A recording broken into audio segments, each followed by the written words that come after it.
Well, hello, General Hospital Daily Recap fans. Today's daily recap is for Thursday, December the 4th, 2025. Thursday, December the 4th. Year's almost gone, y'all. Well, listen, Rick, he went off on how they've implicated Rocco, into the crime that they committed, and they committed a crime. They broke in to property that wasn't there and they stole private property. And Emma says, they're dogs. They're not private property. They're animals, and they have rights. He goes, they still weren't yours. He says, and this could get Rocco into more trouble. And so Rocco said, well, nobody knows the dogs are here. And nobody can find Dalton. You know, maybe he skipped town. And Rick says, or maybe he'll be back tomorrow. So Emma says, yeah, but they were in need tonight. And I doubt if Dalton is going to be bringing too much attention on his lab where he's unethically experimenting on animals, right? And Rick says, yeah, but in a lot of instances or states, that's not a crime, depending on what the studies are for, whatever. He didn't get too technical. So, guess who just did a pretty much knock knock as I'm opening the door, walking into your house, Sonny? Dante has never, the whole time I've ever been seeing him, every time he's come to see Sonny, he has never knocked, walked myself right on in. Never. Oh, but he sure did, today. He just walked in. Sonny's looking and he goes, what do we have here? What are all these dogs? And he's looking and he looked, let me guess. All these dogs probably belong to Professor Dalton. And so Emma says, yes, and we had to rescue them. He was experimenting on them, keeping them in cages. And so they said, so, in other words, once again, Gio, you don't use any judgment. You break into a place illegally and you take property that's not yours illegally. And you've got your brother, Rocco, right here. Matter of fact, and everybody in this room is now implicated in your crime. And Jill said, they had to be saved. He goes, well, that's not the way the law looks at it. And so Sonny's, and then he's talking about, you don't think. And Sonny's like, wait a minute, Dante, hold on, right? They did a good thing in saving these animals, right? And he says, Dante says, yeah, but in the eyes of the law, it's not such a good thing. So Rick says, well, wait a minute, Detective Falconeri. I know you've heard of the Good Samaritan law. And Dante looked at him. He goes, oh, so you're going to now try to school me on laws? And he goes, well, then you know about the Good Samaritan law. If a citizen, Good Samaritan, happens to find or come across a situation where they feel life is in danger, a life, whether it's human or animal, they can act in good faith and save, rescue life. In this case, these dogs. So Emma says, and that's what happened. Gio and I were walking from the brown dog. We heard these dogs barking. Some of them were whining like they were in pain. And I'm looking at those healthy dogs bouncing around there that don't look like they missed a meal. And I thought, well, which one of them was in pain? Because they all look happy to me. But anyway, back to the story. So, no, we had to act. We had to save them. So Dante said, Good Samaritan act. Yeah, okay. And so Rocco says, Has Dalton, or he says, Has anybody reported these animals missing? And Dante says, No, not yet. He says, But either way, Good Samaritan. So he still tries to lay back in on Geo, and Sonny just tells him, Enough, enough, Dante, enough. So the next scene when we come back, everybody's out the room but Sonny and Dante. Dogs are, I don't know where they at. They're out back. Look, the dogs are out back with Outback. I don't know where all those dogs are. But Sonny has a big enough compound, look, property. They're outside. Um, Sonny says, Dante, son, let me tell you something. Sometimes you have to put the badge away and be a father. But I can't do, he goes, yeah, you can, son. Yeah, you can. He said, because in this particular case, Geo did good, protecting animals. That's what he was doing. You got to look at what he was doing. Okay? He was being a good Samaritan. You know? So Dante says, I don't know. He goes, I feel like my family has just been torn apart, since Geo came, into the picture. And Sonny said, That's not true. He says, Dante, that's not true. He says, I mean, Dad, Rocco was a very shy, good kid, Dad, right? He did what he was told. And so Sonny looked at Dante and said, Kids change and kids grow up. That's all a part of being a teenager.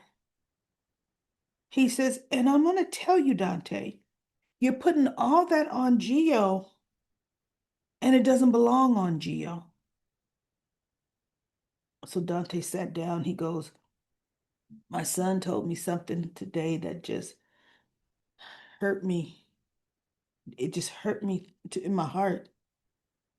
He harbors resentment. He says, I walked out on him and Lulu twice. And he goes, and he was right. I just didn't know that he felt that way. He goes, well, now he pretty much now you do, and he goes, Dante, giving him ultimatums, you telling him he can't see his brother Geo ever? He goes, oh, that's not going to work well for you. He said, I could tell you right now, you're not going to be able to keep those two apart. And he said, Lulu pretty much said the exact same thing to me. But I got to do so. He goes, I got to do something. I'm the dad. And Sonny said, you not that. Don't do that. Because that's not going to work.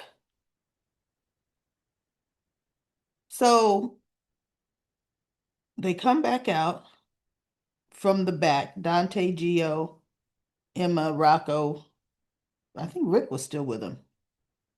And they said, any word? Has anybody reported the dog's missing? And so he says, no. Dante says, no, no word yet. He said, but then he goes right back into hammering in on Geo. And so Rocco says, Dad, you know what? Dad, just stop. Just stop. Leave Geo alone, and I'll come home with you right now. And he looked at Dante, and Dante looked at him, and Geo said, Man, you don't have to go anywhere you don't want to go because of me. And he goes, No, I'm good. So he hugs his brother in front of his father, and Dante's at the front door, and he's like, Let's go. So Rocco walks out the door, and I thought, Oh, okay, whoa, we are becoming a negotiator. All right. Go, Rocco, go. You know? So, oh, excuse me, everybody. So anyway, that ended that scene. Um, Cody was at the Brown Dog. He invited Molly to come have a drink with him. She was with Christina and Alexis, and Alexis was talking about how nauseating that wedding was. The only reason she suffered through it was to support Scout and to be able to bring Scout home. So they were talking about how happy she was. Her face just lit up soon as she walked through the front door, the whole 9 yards, right? And y'all, I still don't understand this one fact. Video chat Danny. Period. Have video chat for Scout with her brother. Just let her know. Now you know not to tell your father, right? I mean, brass taxes, brass taxes. You want to look at your brother want to look at you to make sure you're safe. You just can't tell your father. And she'll be like, okay, there we go. Danny, you don't have to sneak him in the house. None of that. Video chat him. So anyway, um, they convinced Molly to go to the brown dog. Now Britt is there being her obnoxious self with an ugly sweater on. You know, the kind that looked like some couple of the little knitted stitches slipped and now it's kind of getting holes in it, that kind of sweater. Jason is meeting Spinelli. And Spinelli was disheartened and talking, about how he took the kids to go see Maxie and James and Georgie. They're old enough to understand that she's in a coma. And, they talk to her, you know, they like visiting her. They're trying to hold out hope. He says little, what the heck is that little girl's name? Brooklyn named her. You all know what I mean. The youngest one. She Bailey Lou, she don't understand, but and he was just saying, it's hard for me. I'm trying to hold out hope for the kids. And Jason, me seeing her like that with no change and not knowing how long she's gonna be like that, he goes, it's hard for me, Jason. It's hard. And so Jason pretty much was there for him, gave him a little pep talk that, you're pretty much gonna be there for as long as you need to be there. Because she may not be like that forever, and we know she won't. Look, Lulu wasn't, and it was 7 years. How many years was it? Five, four, whatever. I think it was 4 years. Lulu was in a coma. So anyway, he goes, I noticed you kept, glancing over at Britt Westbourne's way. You know, you want to go over there and see her. So Jason says, I'm here talking to you. So he talked to Spinelli until Spinelli was ready to go. Cody was there. Like I said, he's waiting on Molly. He invited her for a drink. She hadn't replied. So he didn't know if she was coming or not. And Britt, she's at the bar. Cody came to get another drink. Oh, come here. She's now trying to flirt with Cody. And he's like, oh my God. And he said, I hadn't seen you since you've been back from the dead. And so she's saying, you know what? uh, let's get some music going. So he picks a song on the jukebox and he's thinking, I think it was the same song he was dancing with Molly with. And so he's reminiscing about dancing with Molly and the fun they had. And Britt says, hey, yep, that's a song. Dance with me. You owe me for knocking me in the Metrocourt pool and almost killing me. Dance with me. So he says, if I dance with you, will we be even? Will you let that incident go? She goes, maybe.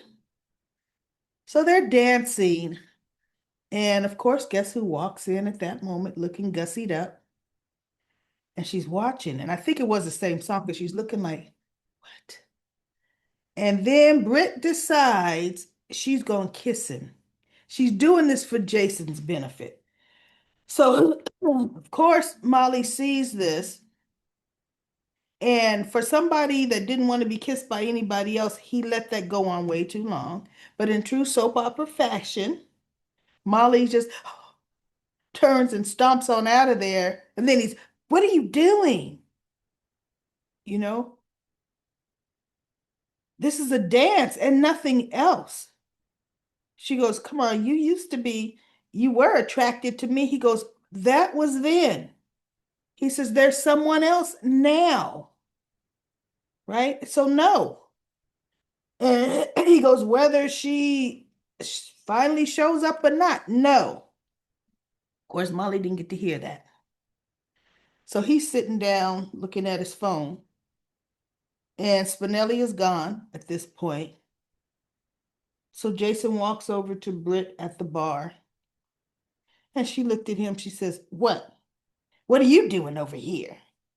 And he goes, you wanted my attention. So here I am. And she looked at him. She goes, really? I wanted your attention.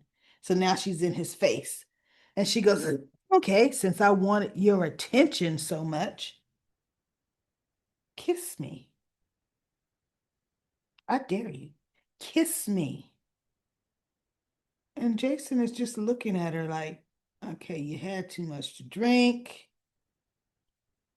I may or may not kiss you, but I really probably won't be kissing you because everybody in this bar saw you just 10 seconds ago lip locking with that bozo right there. So, nah, I don't think I'll be in line for the kissing booth. I don't think that's going to be me. Because if I do kiss you, it's back at your hotel room where you ain't putting on a show for anybody. So, needless to say, wait, where's my picture? What did I have a picture of, y'all? I do have a picture here that I want to put up here. Let's see. Photos. Here we go. Here's my picture. Oh, get into the good stuff. The good stuff is guess who comes knocking? Knock, knock, knocking at Laura's door. Jen Sidwell. She looks through the peephole. She sees it's him. She gets her composure and she opens the door and she says, I knew you'd show up sooner or later. So he goes, oh, man, you know how he is with his little clownish self. And she goes, you know what? So he says something to her. She goes, it's late. It's too late for unannounced company. So sorry. She goes to close the door and he stops her. No, it would behoove you to listen to me, Madam Mayor. So she comes in, lets him in, and he says, congratulations, by the way, on winning the election. And she goes, okay, cut the crap. You know you didn't want me to win. Why are you here? He goes, oh, okay, good. You could dispense of the niceties. I'm here because of, what would all your constituents heard you protecting your dear grandson, you know, from Dalton, threatening him if he kept trying to come after your grandson. What would they think? And he takes it out of his pocket, picture. And it's that picture right there, Dalton, when Laura opened up the trunk. And she sees it. Of this. Boy, you sure make good on your threats. You killed poor Professor Dalton. She says, I did nothing of the sort, and you know it. And he goes, no, that's not what this picture shows. Oh, because when he told her it would behoove her to let him come in and talk, or his next stop would be the PCPD. Okay. Now, we all know Sidwell will do crazy, stupid things, but how'd you get that picture? You're going to come waltzing into the PCPD, Jens Sidwell, with that particular picture. Where were you and how did you get that angle? Now, see, here's my thing. And this is soap opera convenient storytelling. Laura had a screw in her car, so her tire was going to go flat. But everybody, we all know you can't pinpoint the exact place a tire is going to go flat, right? You can guess how far she would roll on it, drive on it before she pulled over, but you wouldn't really know. This is how, for one, I know Nathan is involved. He was there behind them bushes in the embankment. Had to be pretty high up because that's a higher up angle when Laura opened that trunk. Thus, Nathan was able to just walk up Johnny quick on the spot to try to help her change that tire. See, what they wanted, it's like he said, no, actually, he didn't give Nathan away. He says, it was a gamble to me what you would do. He said, would you go to the police and say, oh, goodness, I found a body in my trunk? Or would you try to take care of it yourself? He says, lo and behold, she goes, this is a fake picture. He goes, oh, it's not fake, and you know it's not fake. He says, and oh, neither is this one. He pulls out the other one, and it's Sonny. Remember when Sonny wouldn't open the trunk, and there's Dalton's body, and he looked at Laura? Although the way the picture of Sonny, it was in the real deal, Laura wasn't there on that side because when Sonny opened up the trunk, Laura was on the side over there. She didn't feel like she needed to see it again. The way they have it is she's standing there, Sonny's standing there, and they, now you can see Dalton's dead body between the two of them. That shot didn't happen. So anyway, he goes, now, one thing I didn't count on was you calling Sonny Corinthos.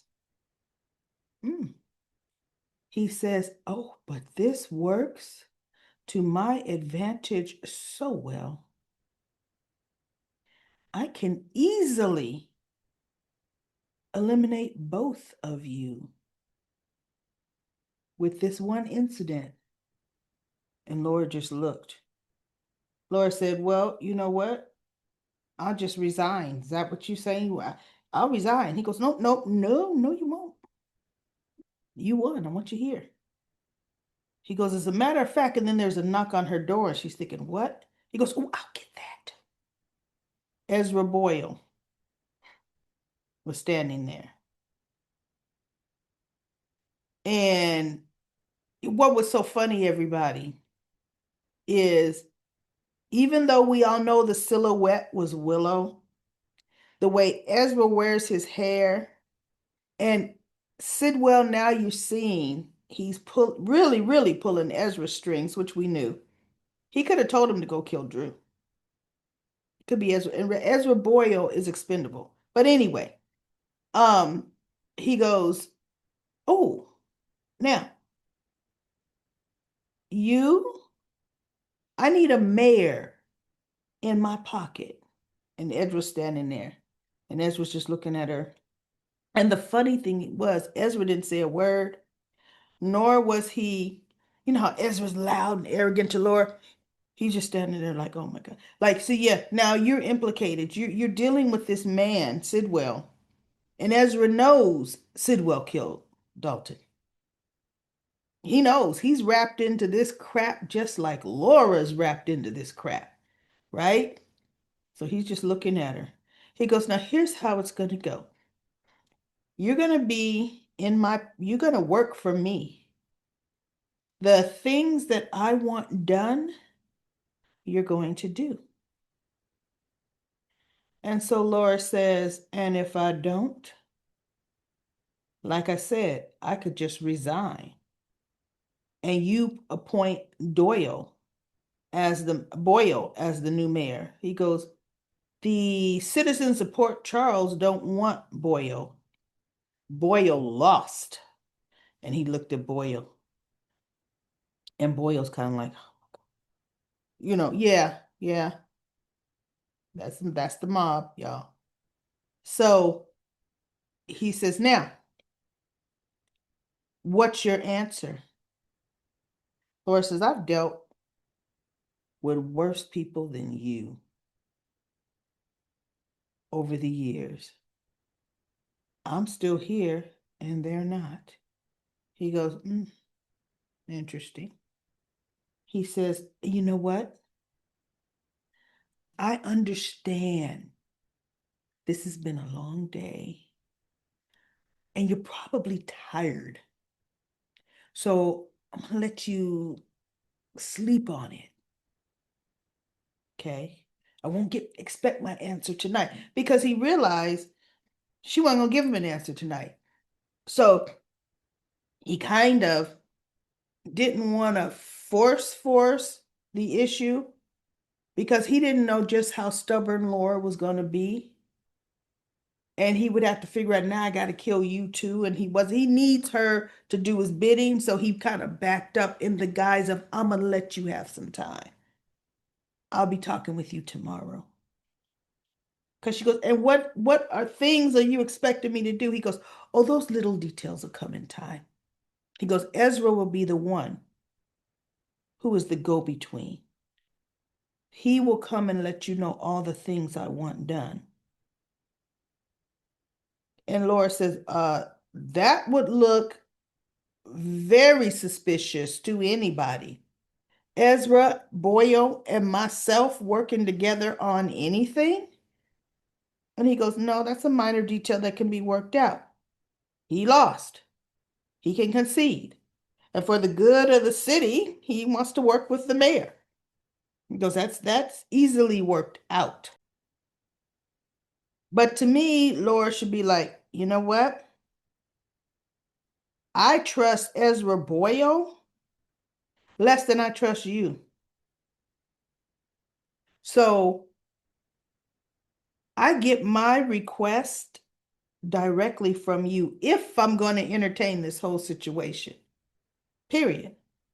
Because there's no assurances what he's going to try to tell me to do is what you want done. It ain't going down like that. But I'm not telling you I'm going for this, right? So little A started crying on the monitor, and she looked at it, and he walks over to the monitor, and she gets a look on her face, and he goes, I know exactly what your weakness is. And she hands him the little baby monitor. He says, And it's written all over your face, something like that, you know. You show what your weakness is. And she just looks at him. And he walks out first. Ezra's behind him. Ezra turned and he looked at Laura. And the funny thing was, like I said, it wasn't a, see, you should have wished I would have won. It was a, yeah, we both in this, right? It wasn't a gloating look. It really wasn't. That was what was interesting. So, oh, Curtis and Jordan, just like we thought, everybody, they decided to give us 3 stinking days of a mislead. 3 stinking days, and I don't know why they felt they needed to do it. Curtis tells Jordan the truth, tells Jordan what happened, tells Jordan in the end, he called it off. He didn't transfer Selena the money, and he told her he couldn't go through with it. He says, because for one thing, doing something like that, I didn't want Selena Wu to have that much leverage over me. And I thought, well, you could have thought about that before she jumped on a plane and came back to town, but okay, right? He says, I didn't want that. He says, and you know what else, Jordan? I'm not a murderer like that. Even though Drew crossed the line and I wanted to kill him, but I can't just put a hit on somebody. And she goes, that's because you're a good man, Curtis. Because first she's like, why you to now you made me an accessory after the fact? So he finally explained the rest of it. And like we thought, no, he didn't. He goes, so Curtis, what did you do after you met with Selena Wu? There's still some time missing. He said, I had to go back to Aurora. He said, because I set up the transfer initially. He says, and in order to cancel that wire transfer, it had to be from the same IP address from the computer I used. So I went back to Aurora, logged into the computer, and I canceled the transaction to Selena Wu. And she says, oh, okay. And oh, so now, they kiss. And she goes, I knew you were a good man, Curtis. Ooh. Right. So they're kissing, and now we know they just decide, oh, this is going to be funny. Let's throw in Selena Wu. We haven't seen her on the canvas in a while. Let's give her a little job, a little work. You know, let's completely change the character of Curtis for a minute. The audience will be going, no, but we didn't fall for it, writers. Didn't make sense. So don't do that crap again. See, because now the next time when we get a clue thinking we seeing something, you going 3 days later, switch it up again. I don't like that. Don't be playing with our emotions like that. That's how I feel about that. So anyway, everybody, that is it. Y'all are off the chain and comment corners. I love the fact everybody reminded me it was Sunny that Nina told, and Sunny told Alexis. So thank you all for that. And most of all of you in comment corner didn't fall for the Curtis okey doke. See, we got this in comment corner land. These daily recaps, right? So I'll be back tomorrow with another daily recap of General Hospital.